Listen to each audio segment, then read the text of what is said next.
नमस्कार भावांनो. तर आज आहे आपला 30 डे चॅलेंजचा डे 24. तर आता मी उठलेलो आणि सुरुवात करतोय आपल्या आजच्या दिवसाला.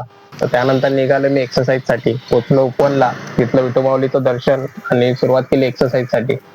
तर भावांनो, आता हे जे डेलीचं मी रुटीन करतोय, जसं की सकाळी उठणं आणि एक्सरसाइजला जाणं, ह्याच्यामध्ये एक गोष्ट तर माझ्यामध्ये बदलते. जो माझ्यामध्ये आळसपणा होता तो तर निघून चाललेलाच आहे. आणि हे आळसपणा घालवण्यासाठीच मी ही जर्नी चालू केलेली होती. आणि ती जर्नी अजूनही चालू आहे आणि ती कंटिन्यू सुद्धा करणार आहे मी. तर भावांनो, तुम्ही सुद्धा तुमच्यामध्ये हे असे बदल आणण्यासाठी तुम्ही ही काही काही नवीन नवीन गोष्टी करत राहा, जेणेकरून तुमच्यामधला जो आळसपणा असेल किंवा काही तुम्हाला जी गोष्ट करायचं असेल ती तुम्ही करू शकता. तर त्यानंतर पोचलो घरी. आणि आज मी घरीच होतो त्यामुळे थोडा आराम केला. त्यानंतर संध्याकाळी फ्रेश झालो आणि बसलो ट्रेडिंगसाठी. तर आज मी एक ट्रेड घेतला होता साईड मार्केटमध्ये.